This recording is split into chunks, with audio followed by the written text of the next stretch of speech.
Welcome to this presentation about report cards and how to report standards while using constructive language strategies.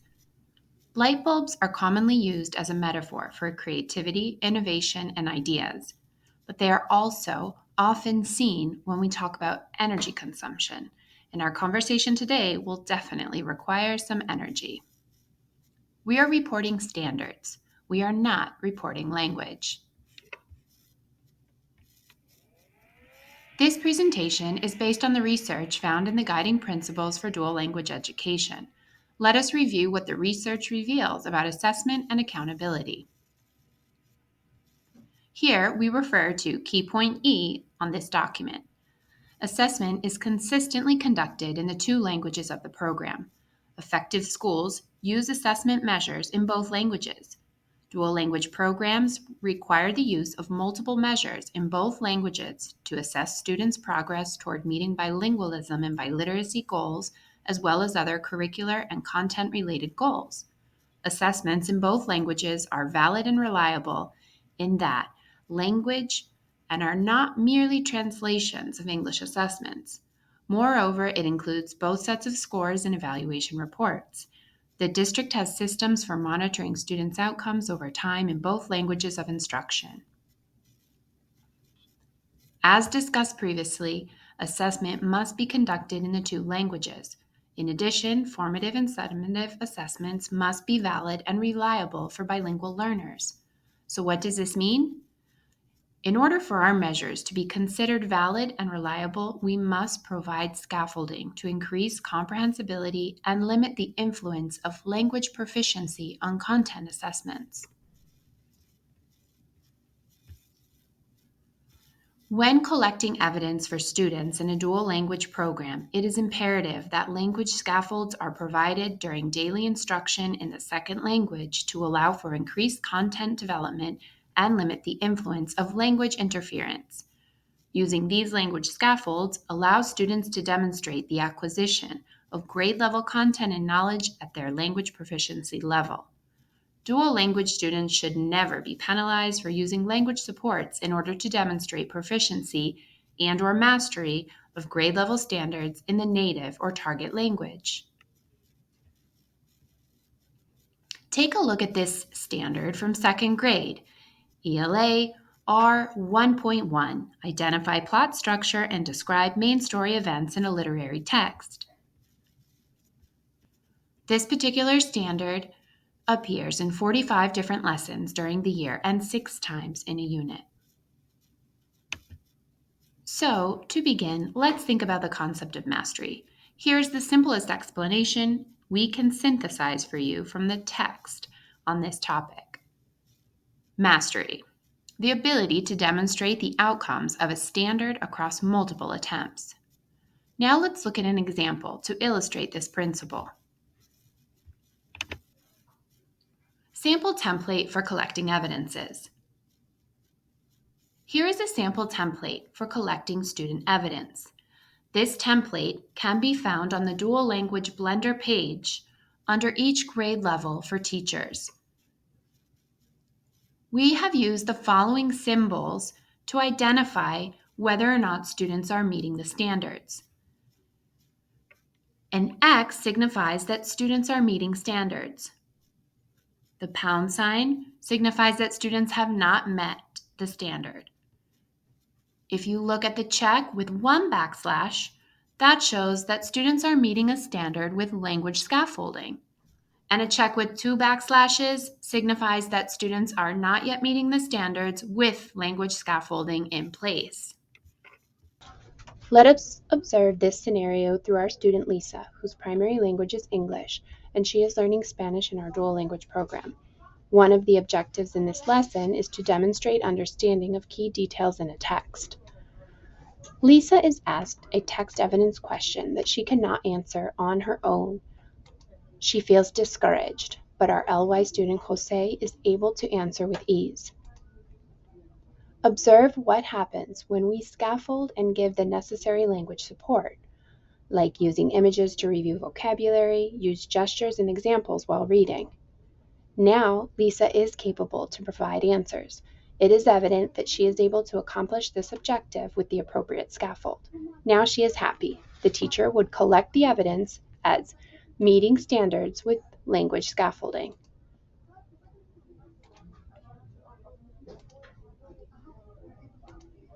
Let us consider another example. In this case, the students have to identify the plot and structure and describe the main elements of the story. The students are asked to turn and talk about what challenges the main character faces. Lisa is answering and talking to her partner without difficulty. Her first language is English. On the other hand, Jose, our ESOL student, is feeling helpless because he cannot communicate with ease to his partner what he knows. He feels like a failure. When the teacher provides the language support, Jose is able to accomplish his objective. The standard performance code should be a check with a backslash, meeting standards with language scaffolding.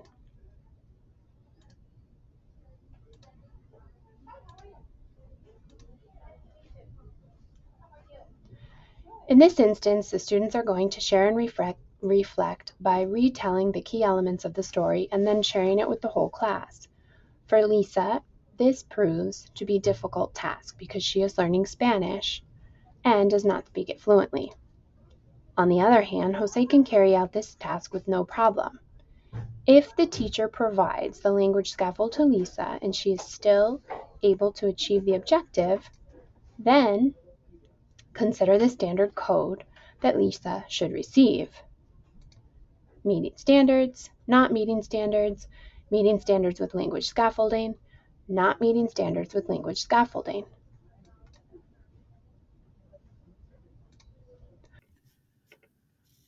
Collecting evidence on the Spanish side. When we collect evidence, it is important to register how students are achieving in the standards. Look at this collecting evidence form. We can see that Jose is meeting almost all of the standards. Consequently, he should receive a performance code of proficient. Collecting evidence on the English side. When it comes to collecting evidence on the English side, Jose has multiple instances where he is able to meet the standard, but not independently. He is assisted with multiple language scaffolds. In this case, what performance code should be on his report card? We see that most of the standards are attained with support. This is why Jose should earn an AP approaching on his report card performance code.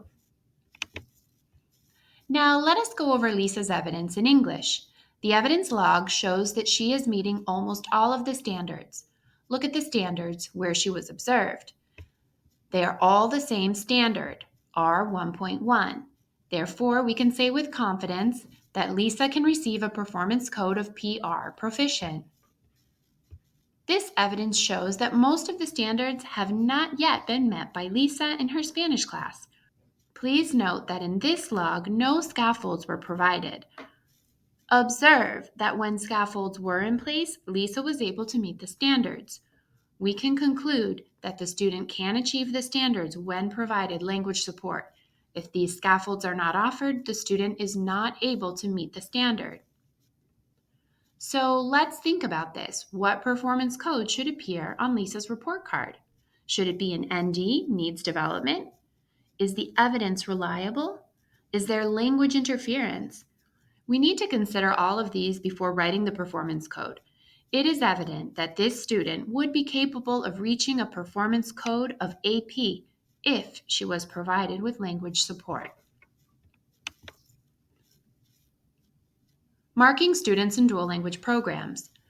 Dual language teachers should always be in close communication about the progress of students in each language.